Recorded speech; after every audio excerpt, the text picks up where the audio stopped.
Taigi, sveiki atvykę į dar vieną StarCraft 2 kovą ir matysim kovą tarp Šaolinio, bus raudonasis zergas, ir Ticheuso, kuris bus mėlynasis teranas. U kvadratų, puiku. Žemėlapis vadinasi Metrolopolis ir taip, žiūrėsim, kas čia bus. Taip, Overlordas jau skrenda patikrint, kas kur, kaip, dėl ko, už ką ir kiek. Ir pažiūrėsim, kas čia bus per žaidimas, ar bus įdomus žaidimas. Control names, units, D, ok. Taip, matom, Šaulinis padarė ekstraktoriaus triuką ir nežinia, ką jis čia darys, galbūt ką nors agresyvaus. Ir, na žiūrėsim. Nes šiaip dažniausiai reiktų daryti 9 darbininkus, tada prižiūrėtoją, tada vėl darbininką daryti. Taip gaunasi šiek tiek greičiau darbininkų skaičius gaunamas. Ir taip, žiūrėsim. Kas čia bus, Tichėsus puikiai žino, kurioj pusėje zargas, nes zargas kažkodėl tai nusintė net iki čia prižiūrėta. Dažniausiai reiktų jūs prižiūrėta tik tiek, kad pasimatytų vos komandinis centras arba vadavietė. Ir tada iškart siūst atgal. Aišku, kai kurie tiranai gali čia darbininką atsiųst pirmin atgal pasižiūrėti, bet kuriuo atveju. Nereikia iškart užduoti savo vietos. Na, kuo ilgiau dėls, kuo ilgiau nežinos, kur tu esi, tuo mažiau, kaip čia pasakyti, na, jeigu bus labai agresyvus tiranas, tai tuo blogiau jam bus, taip sakant, jeigu jis nežinos, kurioj tu vietai. Ir taip, matom, zargas jau plečiasi iš karto, kaip ir normalu. 15 darbininkų ir iš karto veisykla. Tu veikiausiai pamatysim ir plaukimą. Tai yra veisimo baseiną. Dabar maždaug taip, gerai, viskas puiku, idealu. Taip, matom dujos iš karto ima dujas Tichėjusas. Tiranui darbiškiai spėjo įgręžti truputėlį, netgi ne truputėlį, kaip 5 gyvybės taškų. Matom, čia bunkeris metamas, tačiau veikiausiai tiek Tichėjusas. Jezu, Marija, kam tu tiek atitrauki darbininkų? Šiaip dažniausiai 4 užtektų atitraukti pilnai. Ir Tichėjusas nėra toks, manyčiau, durnas, kad tiesiai po prižiūrėtojų mestų bunkerį. Ir taip, aišku, kad jis būtų matomas, negi čia pėstininkas eina. Na, tas pėstininkas tikrai nieko daug nepadarys, nes tranai čia viską gali iš tikrųjų sugraužti. Ir atšauktas buvo ar nebuvo? Man atrodo, net nebuvo atšauktas. Na, bet kuriuo atveju. Šiek tiek prarado pinigų. 200 netgi prarado mineralų jau. Tichėjusas. Nu, žiūrėsim. Kol kas pradžia ne super, sakyčiau. Ir ima jau zargas savo dujas. Savo ruoštų. Ant barako vystosi reaktorius pas Tichėjusą ir gaminasi gamykla, tai vadinasi, matysime helionus. Ir taip, pasižiūrėsim, kas čia bus. Čia vienas jau krapštukas formuojasi. Aišku, čia reikia helinų vis laik tikėtis prieš tiranus. Tai yra kaip ir jau standartinis žaidimas iš tiranų pusės. Ir taip, žiūrėsim. Karalienė čia numetė grybą ir bėga toliau į vystyklą? O kur tu bėgi? Ai, veikiausiai tiesiog ant rampos. Reiktų dar tada vieną karalienę daryti. Šiaip būtų labai apsimokėtų iš tikrųjų vieną daryti grybukam, o kitą purkštą ir dar vieną purkštą. Iš visų 3 karalienių, 2 bazų būtų idealu. Ir taip, Tichėjusas iš karto irgi plečiasi. Labai agresyvus nebus, bet mūsų Šaulinis iš žvalgybos dėkams sužinojo, kad jis plečiasi. Tai labai stipriai didelios agresijos matyti nebus iš Tichėjuso. Ir taip, pažiūrėsim, kas čia bus tada. Labai įdomu. Karalienė visgi trečia būtų reikalinga Šauliniui.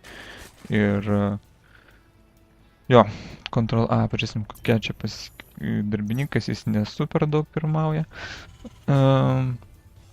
Dabar iš tikrųjų reiktų, galbūt netgi ne tiek reikėjo tą lingų greitį, o tiesiog tarakonų pasidaryti ir dar vieną bazę pasidaryti.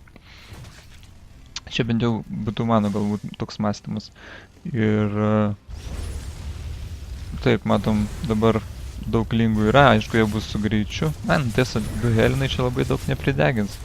Aišku, karalienė. Čia dar jos pabaksnos. Ne, visi turbūt išsigelbės, čia šitie 2 helinai. Ir, o gal ir neišsigelbės, jeigu tai prieštingai puola. Matom, 2 tai tikrai užžus ir visi 4. Na, visų 4 prarasti nerekomenduotinai, ypač dar kaip plėtiesi, nes dabar turi Tichėjusas viso labo 2 pėstininkus. Ir bet kokia kontrataka, bet kokia, netgi su šitais turimais lingais, dabar padarytų kažkokios tai žalos. Ir, nežinau, šaulinis čia skautina, tai yra žvalgosi, kas bazė, bet jeigu jau Tichėjusas nusprendė plėstis taip greitai, tai nieko jis labai ypatingo daug ir neturės turbūt. Ir, taip, žiūrėsim, kas čia bus. Lingai dabar, aišku, nieko nedaro, gerai. Ir šiek tiek buvo užblokuotas mūsų šaulinės truko overlordų. Jie negalėjo gamintis kareivėlių, tai yra lingų arba tranų. Veikiausiai tranų. Aktualiau šiuo metu būtų tranai negu kas nors kita. Ir ką mes čia matom? Matysim daug pėstininkų ir tankų. Iš Tichėjuso ir... O kuom atsakys šaulinis, iš tarakonais bando atsakyti, bet... Na, žiūrėsim, kaip čia gausis. Su tais tarakonais jau vienas tankas yra su apgulties režimu, kuris... Ne, dar nėra apgulties režimo. Na, jau bet kuriuo atveju porą sekundžių liko ir dar vienas tankas tuoj atvažiuos netgi. Ir per mažai tarakonų. Lingai, aišku, gerai, kažkiek atkreips dėmesį, bet čia bunkeris stovi ir nežinau, į ką čia pirmą reiktų susikoncentruoti mūsų šauliniui. Ir dar blogiausia, kad Tichėjusas viską sužinojo ir rekomenduotina apgulties režimą įsijungti.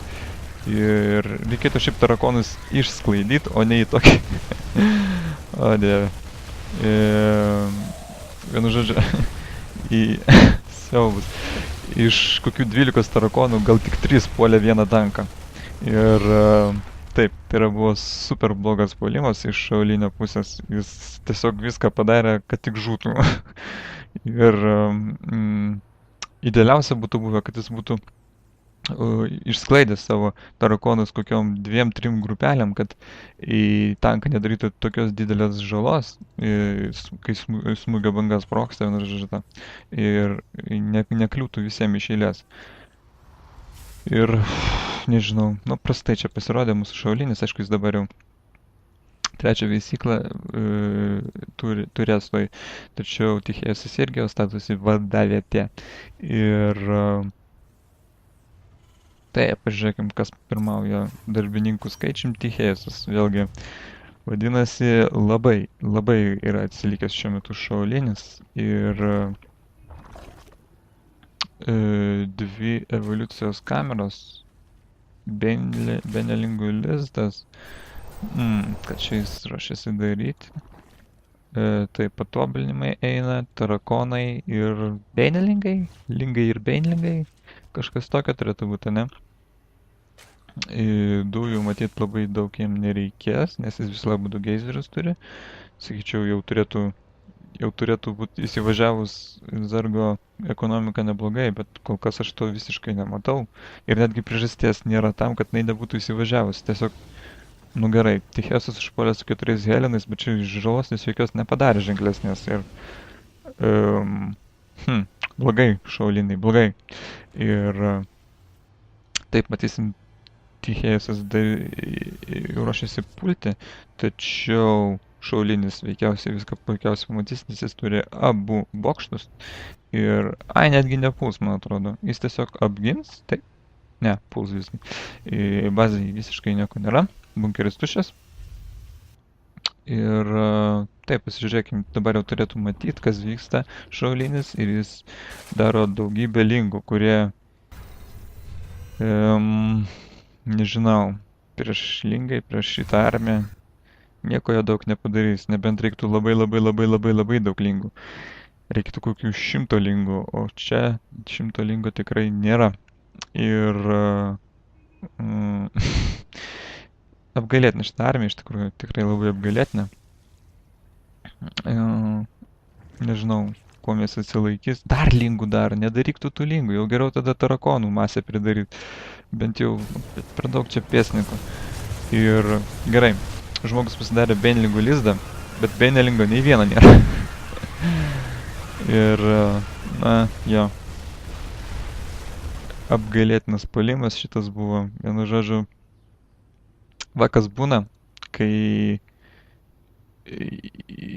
populiariausia šiuo metu turbūt Battle.net rasė, zargai neišvysto normaliai ekonomikos. Būna blogai. Ir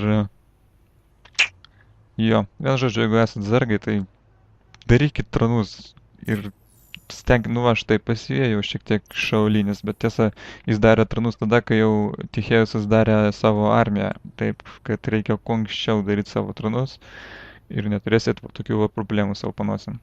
Tai tiek.